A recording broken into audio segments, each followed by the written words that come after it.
ከመከላከያ መስሪያ ቤት የወጣ መረጃ አለ።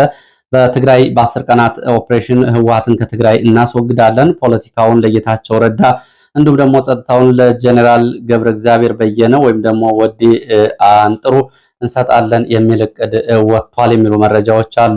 እንደተባለው በ10 ቀናት የተጠናቀቀ ጦርነት አለ ወይ? ብልጽግና ካሁን በፊት እንደዚህ አይነት ስሌቶችን ይዞ ገብቶ ትጥቅ እናስፈታለን፣ ህግ እናስከብራለን ብሎ የገባባቸው ጦርነቶች 7 ዓመታትን ሞልተዋል በወለጋ ቀጠና።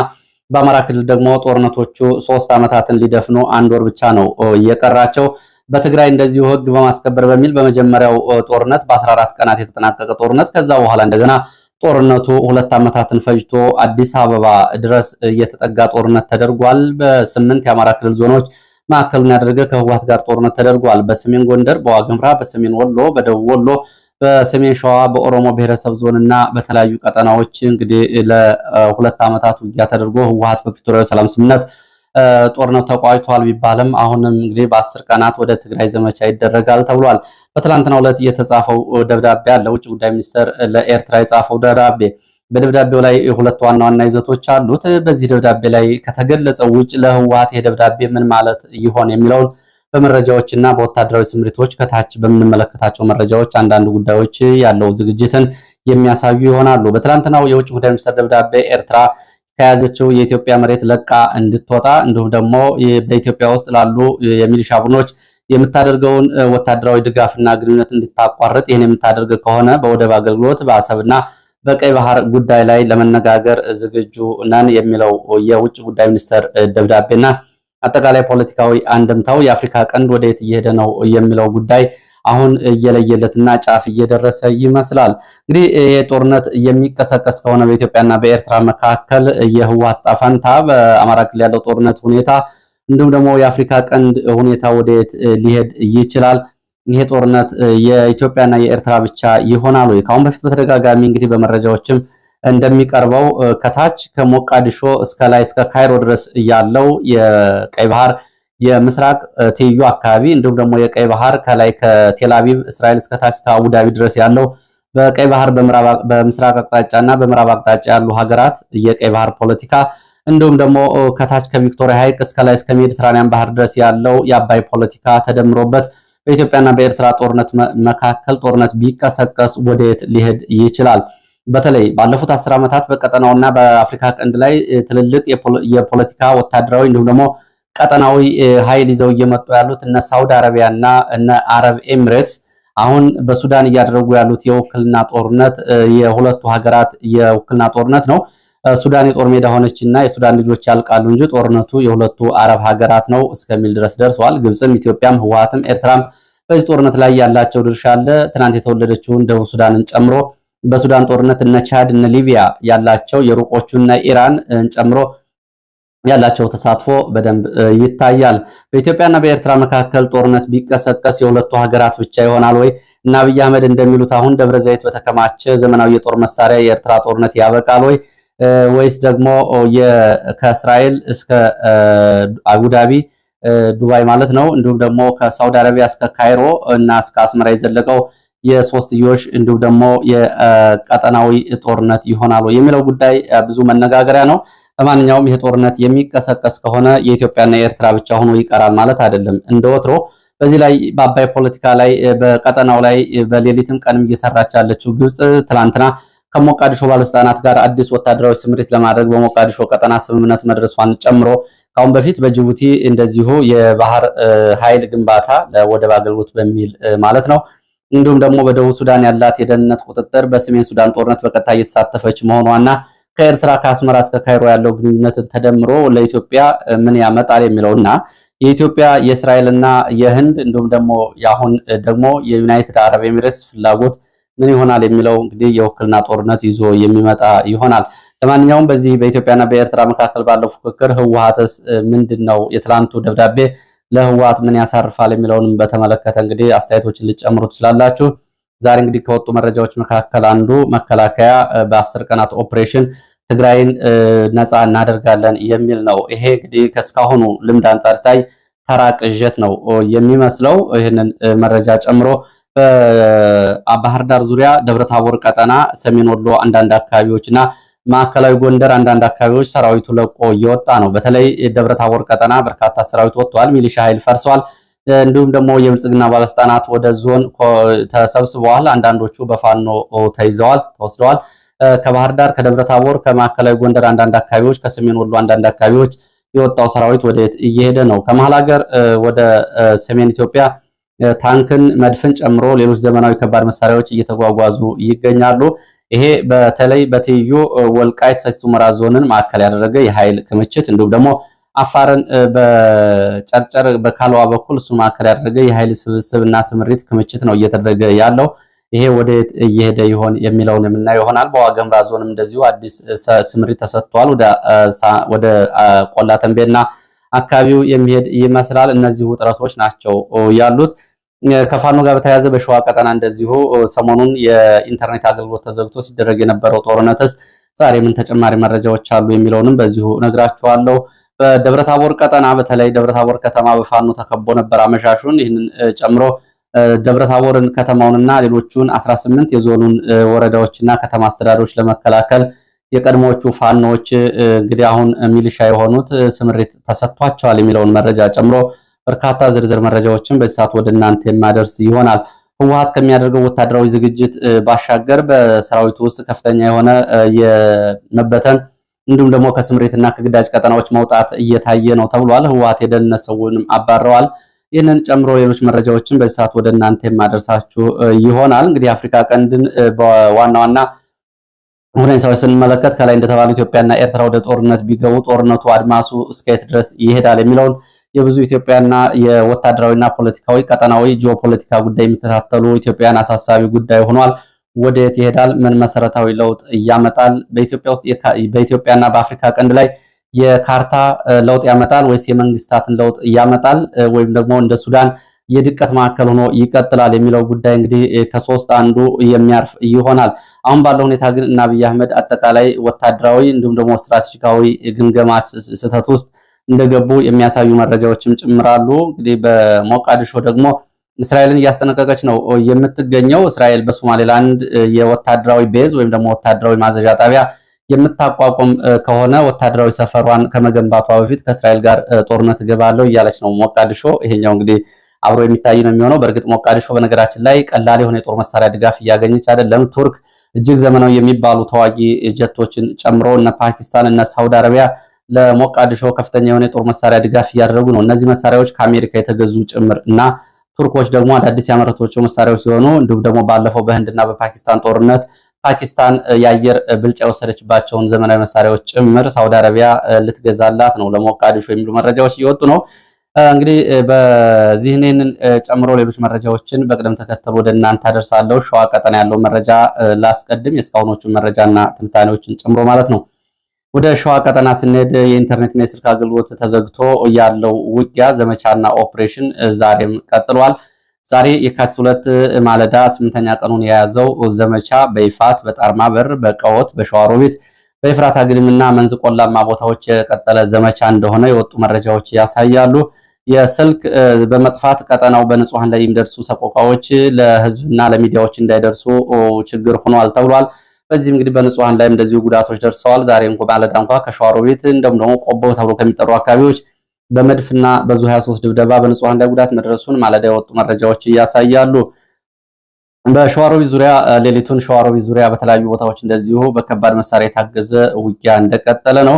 ቆቦ ተብላ የምትጠራ በ03 ተብሎ የሚጠራ እና 08 ተብሎ የሚጠራው አካባቢ ውስጥ ተንቧይ ተብሎ የሚጠራ ቦታ፣ መንግስት ተብላ በምትጠራ ቦታ በሶስት ቦታዎች ላይ ዛሬ በዚህ ሰዓት ውጊያ እየተደረገ ነው። በከባድ መሳሪያ የታገዘ ውጊያ በተለይ ውስጥ ተንቧይ ተብላ የምትጠራ ቦታ ላይ በተደረገ ዘመቻ የገባ ኮማንዶ አልወጣም። በዚህ ከባድ ኪሳራ የደረሰበት ኮማንዶ የከባድ መሳሪያ ድብደባ እያደረገ ነው። በዚህ ውስጥ ተንቧይ ተብሎ የሚጠራው አካባቢ የሻምበል አዛዥን ጨምሮ የገባ ኮማንዶ ከባድ ጉዳት አስተናግዷል። ዛሬ ከቆቦ ሸዋሮቢት ዙ 23 መድፍ ሞርተር ድብደባ የቀጠለ ሲሆን በከባድ መሳሪያ ድብደባ ሰላማዊ ሰዎች ህይወታቸው አልፏል፣ ንብረትም ወድሟል የሚል መረጃ ወጥቷል። የጉዳት መጠኑ በዝርዝር እየተጣራ ነው። በዚሁ በይፋት ቀጠና ሸዋ አንጾኪያ ገምዛ ወደ ሌሊት ወደ ከተማ ዘልቀው የገቡ የፋኖ አባላት በሶስት ቦታዎች ላይ በፈጸሟቸው ጥቃቶች በሚሊሻ አዛዥና በሚሊሻ አባላት ላይ ጉዳት ደርሷል። በአንጾኪያ ገምዛ ወረዳ በመኮይ ከተማ በ3 ቦታዎች ላይ ሌሊቱ ፋኖ ጥቃት መፈጸሙን የገለጹት የመረጃ ምንጮች አንደኛ ስቴሽን ተብሎ የሚጠራው አካባቢ የባቡር ጣቢያ ማለት ነው፣ እዚህ አካባቢ በነበረ የሚሊሻ ካምፕ፣ ሁለተኛ ፖሊስ ጣቢያ አካባቢና ሶስተኛው ደግሞ ሙያና ቴክኒክ ኮሌጅ አካባቢ በሰፈረ የሚሊሻ ካምፖች ላይ እንደዚሁ ጥቃቶች ተፈጽመዋል። በጥቃቶቹ የደረሰው አጠቃላይ ጉዳት አልታወቀም። ሆኖም ግን የፖሊስ አዛዥን የሚሊሻ አዛዥን ጨምሮ ቁጥራቸው ያልታወቁ የሚሊሻና የፖሊስ አባላት ጉዳት እንደደረሰባቸው ነው የተገለጸው። ይሄ ጥቃት ከሌሊቱ 8 ሰዓት እስከ 10 ሰዓት የቀጠለ ተኩስ በከተማው ውስጥ እንዲኖር አድርጓል። ተኩሱ እንግዲህ እስከ 10 ሰዓት ድረስ የቀጠለ እንደነበር ተገልጿል። ዛሬ ግን ነገሮች ማለዳ በኋላ ሲነጋ ተረጋግተዋል የሚል መረጃ ነው ያለው።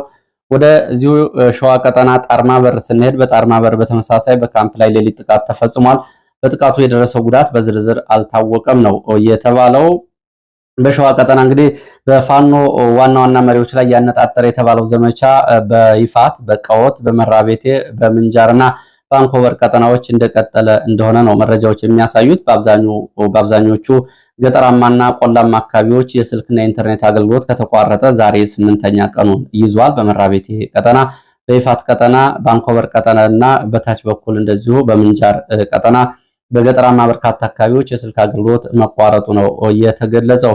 ወደ ደብረታቦር ቀጠና የሚወስደን መረጃ ሳስከትል በደብረታቦር ቀጠና በሚገኙ በዞኑ አብዛኞቹ አካባቢዎች ባህር ዳር ከተማና ባህር ዳር ዙሪያ ከሚገኙ አካባቢዎች ከሰሜን ወሎ እና ከማዕከላዊ ጎንደር አንዳንድ አካባቢዎች መከላከያ ለቆ መውጣቱ ነው እየተገለጸ ያለው። ከባህር ዳር በርካታ ኃይል እንደዚሁ ወደ ጎንደር ቀጠና እየተጓጓዘ መሆኑ ተገልጿል። በተለይ ደብረታቦር ዙሪያ ያለውን መረጃ ስንመለከት በደብረታቦር ቀጠና መከላከያ ጨርሶ አካባቢዎችን ለቆ ወጥቷል። ፋኖ የወረዳ ከተሞችን ተቆጣጥሯል። በዞኑ ከተማ በደብረታቦር ዙሪያ ምሽቱን ተኩስ እንደነበር የወጡ መረጃዎች ገልጸዋል። ደብረታቦር ከበባ ውስጥ ገብቶ ማምሸቱን የገለጹት የመረጃ ምንጮች በተለይ ጎንደር በር ተብሎ የሚጠራው አካባቢ፣ ኪዳነ ምህረት እና መድሎ ተብሎ የሚጠሩት አካባቢዎች አመሻሹን ከፍተኛ የተኩስ ድምፅ ይሰማ ነበር። ደብረታቦር በፋኖ ይያዛል በሚል በብልጽግና ባለስልጣናት ከፍተኛ ስጋት መኖሩ ነው የተገለጸው። ይህንን በተመለከተ እንግዲህ ከዞኑ ካሉት 18 ወረዳና ከተማ አስተዳደሮች ውስጥ አብዛኛውን መከላከያ ለቆ ወጥቷል። የተወሰኑ ከተሞች ላይ አድማ ብተና ካምፖቹን ተረክቧል። በአብዛኛው ግን መከላከያ ለቆ ወጥቷል። እብናት፣ መናመቀጣዋ፣ ስማዳ፣ ወገዳ፣ ሰደሙጃ፣ አዳዳ፣ አርብ ገበያ፣ ንፋስ መውጫ፣ ደራ፣ ሙጃ፣ አንዳቤት ጨምሮ በርካታ አካባቢዎች በተለይ ከዋናው መንገድ ውጭ ያሉ በርካታ አካባቢዎች ላይ ያለ መከላከያ ወጥቷል። ስማዳ በነበረው ሁኔታ ደግሞ ከፍተኛ ሰብአዊ፣ ቁሳዊ ጉዳት ደርሷል። በርካታ የሚሊሻ አባላት እንደዚሁ ህይወታቸው አልፏል። ትላንትና መከላከያ ለቆ ሲወጣ ፋኖ ከተማውን ለመቆጣጠር በ3 አቅጣጫ ሲጠጋ የአጸፋ ምላሽ የሰጡት የሚሊሻ አባላት ከባድ ጉዳት አስተናግደዋል።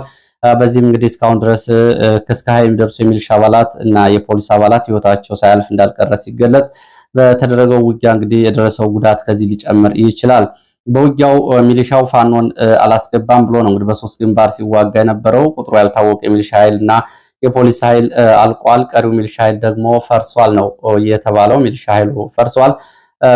ከ130 በላይ የሚሊሻና የፖሊስ አባላት ተበትነዋል። 60 የሚሆኑ ወደ ፋኖ ተቀላቅለዋል። በፋኖ አቀባበል ተደርጎላቸዋል። ፋኖ በተቆጣጠራቸው ቀጠናዎች አስቸኳይ ጊዜ አዋጅና እንዲሁም ደግሞ የሰዓት እላፊ ገደቦች መታወጃቸውንና ዛሬ ይህንን የማስተዳደሪያ ሰነድ መበተኑን የሚገልጹ መረጃዎች ወጥተዋል። ጊዜያዊ የህዝብ የጸጥታ ምክር ቤት እንደዚሁ እየተመሰረተ መሆኑ ነው የተገለጸው። ከዚህ ጋር በተያያዘ እንግዲህ በተለይ በስማዳ ባለው ቀጠና የሚሊሻ አዛዦች ጨምሮ ወደ ፋኖ ሲቀላቀሉ እስከ ትጥቃቸው መሆኑ ነው የተሰማው። ደብረታቦር መከላከያ አመሻሹን እንግዲህ ወደ ለቆ ወደ ጎንደርና ወረታ አዲስ ዘመን ተንቀሳቅሷል።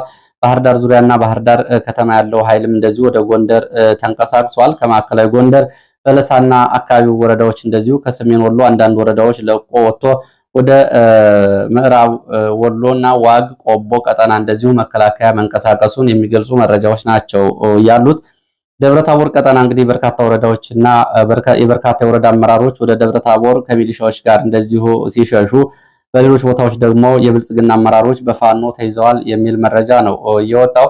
በነገራችን ላይ የብልጽግና አመራሮች እንግዲህ ሰራዊቱ ሲወጣ አብረው ይወጣሉ፣ ሰራዊቱ ሲገባ አብረው ይገባሉ። ይሄ የብልጽግና አመራሮች ዕጣ ፈንታ ነው ላለፉት 3 ዓመታት በአማራ ክልል ይህንን ተከትሎ እንግዲህ የመከላከያ አንዳንድ አመራሮች የብልጽግና ባለስልጣናትን ኮዳ የሚል ስም አውጥተውላቸው እንደነበር ከአሁን በፊት መገለጹ ይታወቃል። መከላከያዎች ወደ የትም ቦታ ሲገቡም ከጎናቸው የማጠፋው የውሃ መያዣ ኮዳ አለ። ሲወጡም ይዘዋት ይወጣሉ፣ ሲገቡም ይዘዋት ይገባሉ።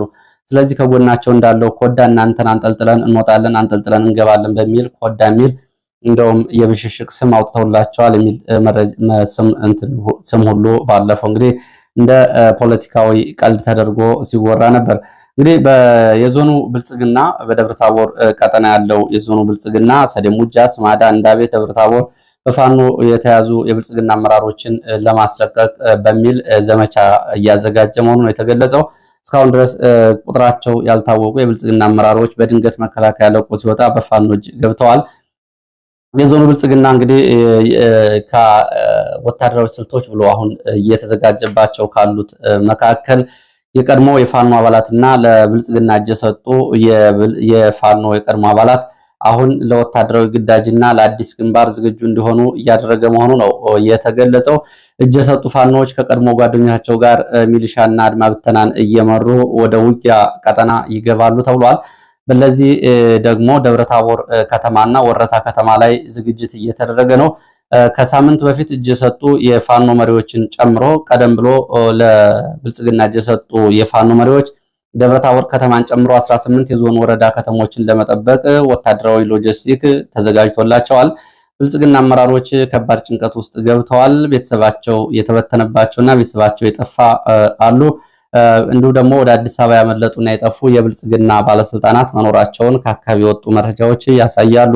ይህንን ተከትሎ እንግዲህ የቀድሞ በአካባቢው እጅ የሰጡ የፋኖ አባላት የነበሩ አሁን የሚሊሻና የልዩ ኃይል መሪ ሆነው ወደ ውጊያ ሊገቡ ትናንትና የተሃድሶ ፕሮግራም ማከናወናቸውን የወጡ መረጃዎች እያሳያሉ። እንግዲህ የሚሆነውን አብረን የምንከታተለው ነው የሚሆነው።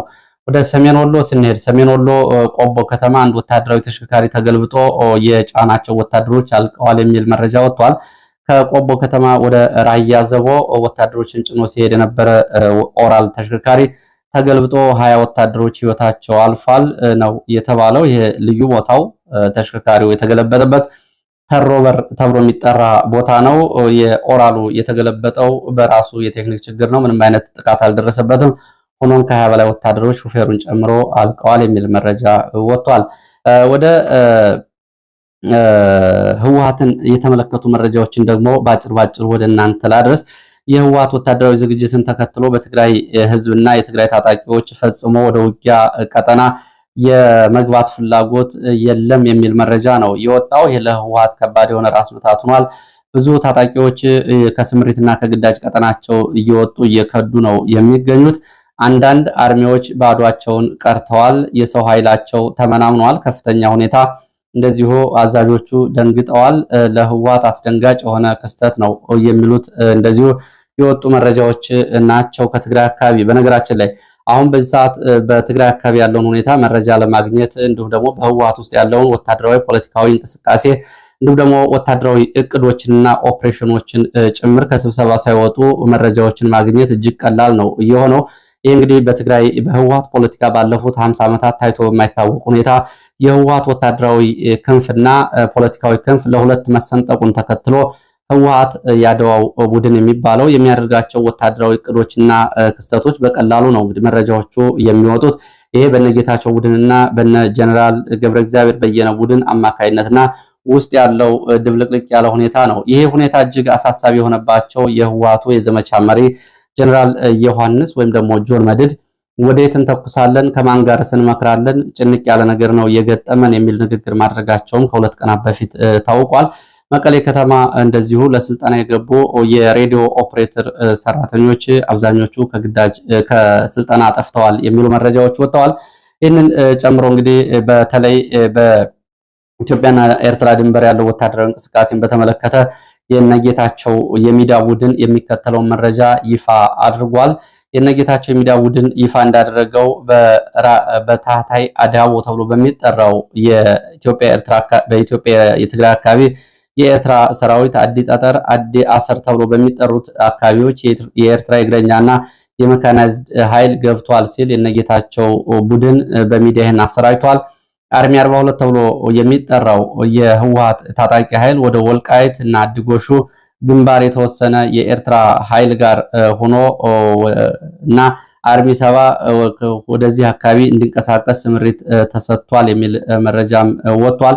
አጠቃላይ የውጊያ እቅዶችና ስምሪቶችን በተመለከተ አርሚዎቹ እና የግንባር ድልድሎቻቸውን መረጃውንም እንደዚሁ ይፋ አድርገዋል።